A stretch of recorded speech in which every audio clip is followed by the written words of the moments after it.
name is Maggie Gibson and I taught at Balby High from 1973 to 1980. I grew up in Chesterfield and couldn't wait to get to school. I used to annoy my mother all the time saying, take me to school, take me to school. But I got over that when I got a little easel and desk for Christmas. I got a little brother who was 2 years younger than me, and I used to sit him down on the floor with the dolls and the teddies, and I used to teach him and tell him off if he wriggled or anything like that. And he told me years later that that put him off school forever.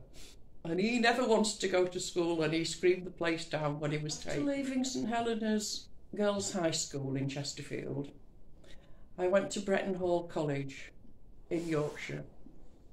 Absolutely loved it. Beautiful place, privileged to be educated there and learn all about teaching and everything. It was a marvellous, marvellous experience. I met some wonderful friends and had some great experiences of learning to teach drama and dance, which I'd never experienced before. On leaving Bretton, or before I left Bretton, I had to make a big decision. I'd always wanted to join the army and join in the education corps. But then I met my husband in the very last term. So it turned out we got engaged, so the army went on the back burner and never to be seen again. From there, I went straight to Oswin Avenue. I was actually primary trained, but although I tried to find a job, there were none around. And there were no appropriate secondary school jobs in Chesterfield. So I looked sort of within a radius and came across the advertisement for Balby High, and it was for the lower age range, English and drama. So I thought, right, I'll give that a go, and applied. As far as I remember, I was the only one interviewed that day, and it was Ken Nadin and I think Bill Cale who did the interviewing. Things were very different in those days. For example, lesson planning. As I remember it, we had an A4 hardbound green book open at a double page per day, in which you would put the class name, like one set, whatever, and write down what the lesson plan was for that day and all the way through the week. It was very, very brief. For example, if it was like 1 set 2, poetry, Wednesday, 1 set 6, inverted commas, and so on it went. And as far as I can remember, we didn't liaise between ourselves as to what sets were doing what, but that could be me. These books were handed in to Mr Nadin on Fridays, or was it Monday morning? I can't really remember. And he would read them, we assume, and sign them so that we could go ahead and do the lessons that we planned. Teaching was much, much freer then than it turned out later. As far as English goes, as long as we did a grammar lesson, a writing lesson and a reading lesson, the content was more or less up to us.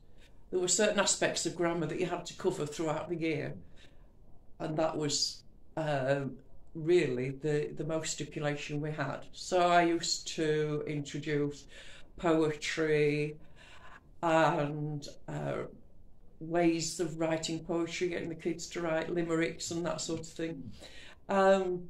The reading matter was down to us as well. There was a huge selection of class readers in storage, and the two that stand out most to me are ones that you would never read to children nowadays, and they were Shag the Dog and Skinny Willie, which went totally without comment in those days. And I think, wow, what would the reaction now if you read those to children?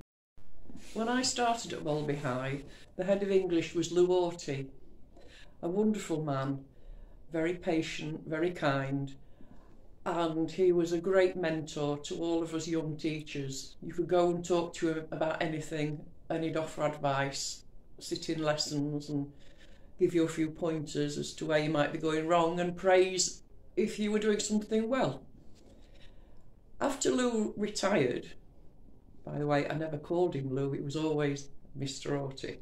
When he retired, Gervase Phinn, then known as Dick at Oswald Avenue, became head of English, and he was another wonderful man who mentored us and supported us, and he never failed to use humour in his lessons, but had a very subtle way of disciplining the children without raising his voice or resorting to insults. Joan Watson was head of drama for the length of time that I was there, and had been there for many years before I started. She was very acerbic, very tiny, bird-like woman, but she could cow a child with a look across a crowded classroom. There was no arguing with Miss Watson. She had incredible discipline.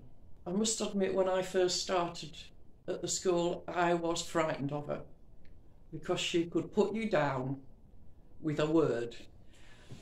One year, Joan decided that we'd put on a production of Twelfth Night. She tasked me with the job of rewriting the entire play. I couldn't believe it, but I was always up for a challenge, so I took it on.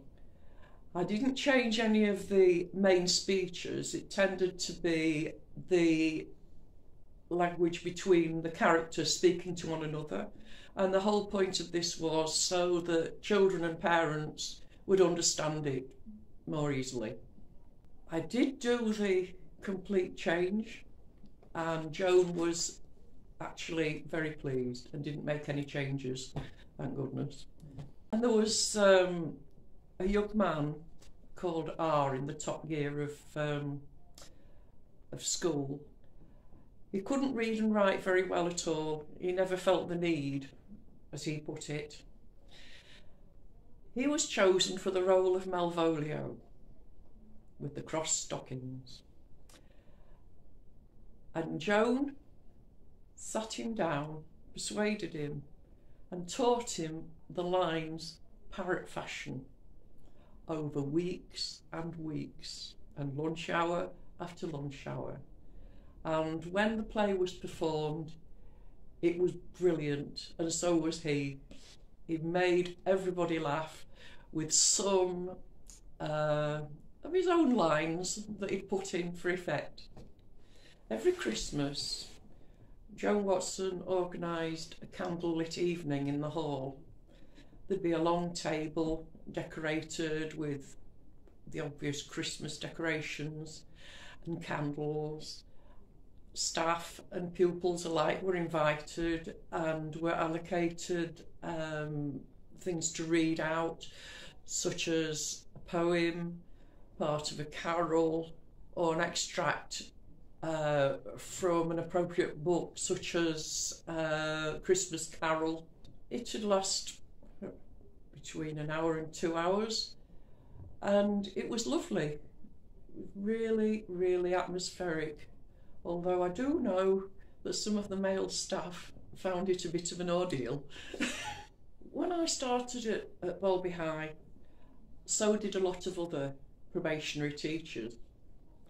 This was because of the educational priority areas funding from the government, and also the raising of the school leaving age. More teachers were required. The first Christmas we were there, we were told, before the end of term staff do, that it was a tradition that new staff should do a party piece.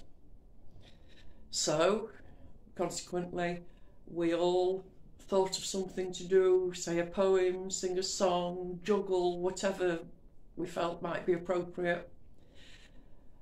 The evening went with a swing. It was absolutely brilliant. We were laughing and having a great time. It was only later that we discovered that we'd been had, and it wasn't a tradition at all. It was just a way of providing entertainment for the evening. I used to run something after school called the Tuckney Club. Children paid 2p to come and watch other children perform. They could do anything they liked. They could sing a song, do a dance, well, whatever, basically. One of the things that I remember doing at the Tuckney Club was, after Elvis Presley died, he had a hit called Way Down, and 4 pupils and myself choreographed a dance, and we performed that at the club. But mainly it was the children.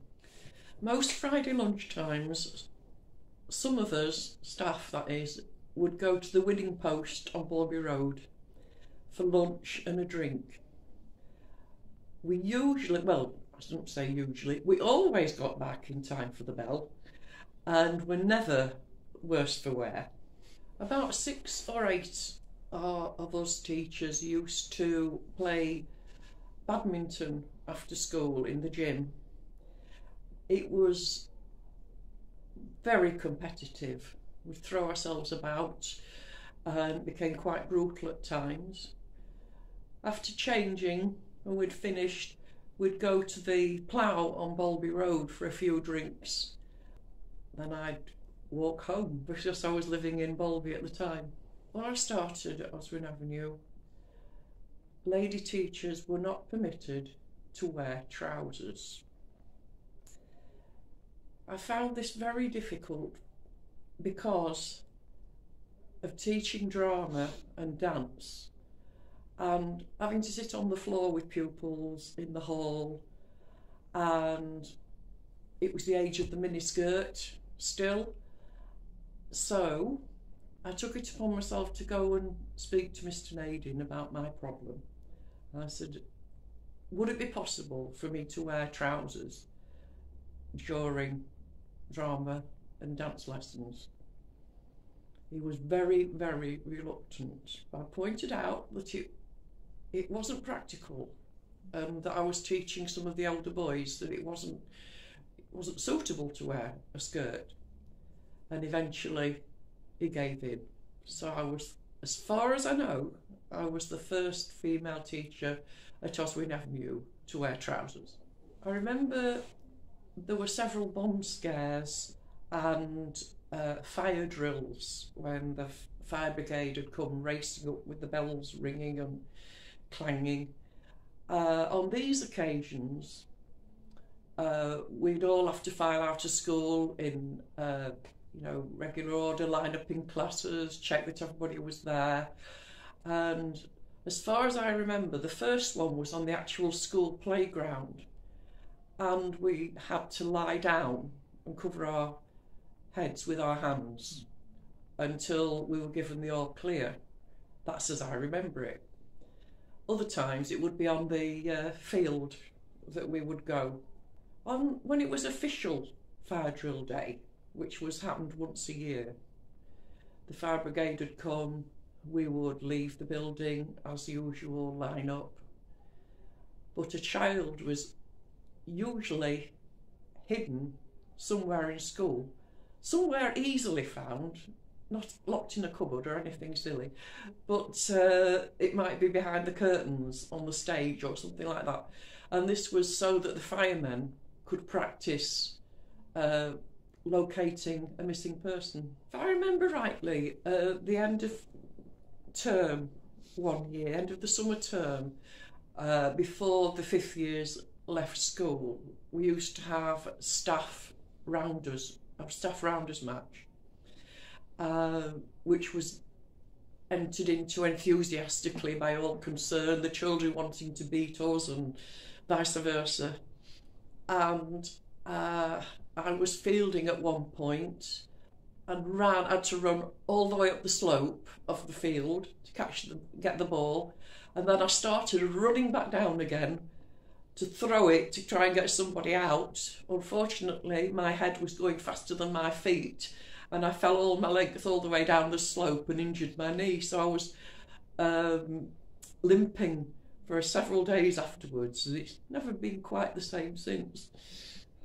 Well, there were a lot of humorous times at Balby. The children were always trying to trick you. Some children, I should say, were trying to trick you and play jokes on you.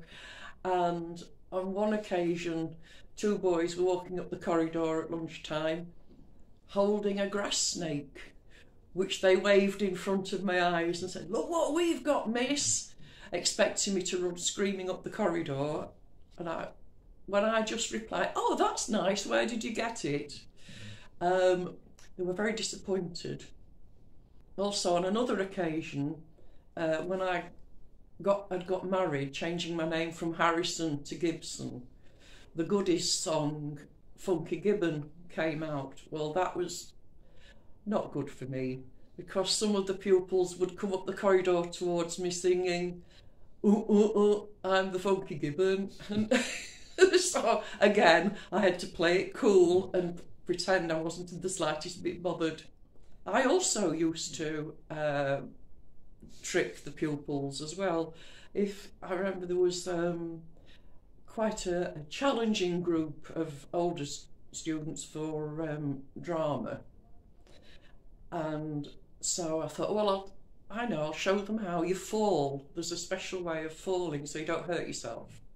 We should have known that when I was playing rounders, but there was a special way of falling. So they found that quite interesting and useful. But it still didn't work on some of the children. They were still disinterested and were playing up and being difficult. So I said, "Oh, you know, you want to be careful, because I've got a black belt." "You haven't." "I have. I've got a black belt at home." "Oh, show us." So I said, right, picked the largest child in the group. I said, right, I'm going to throw you on the floor. Well, actually it was a mat, but I said, I'm going to throw you onto the mat. Of course, they always say, "No, you can't do that," you know, blah, blah. And I did. He just held his shoulders and did the move, and he was flat on his back before he knew it. Instant respect. And I wasn't lying, because I did have a black belt at home, except it was patent leather with a book. Years at Balby High are memorable, full of happy memories. The children were lovely for the most part. There were obviously challenging pupils, but a lot of the children were lovely. The staff, we had great camaraderie, lots of fun, as well as working hard. I just found the whole place like warm and a feeling of belonging. It was like nowhere I'd ever been before or since. It was a very special place, was Oswin Avenue.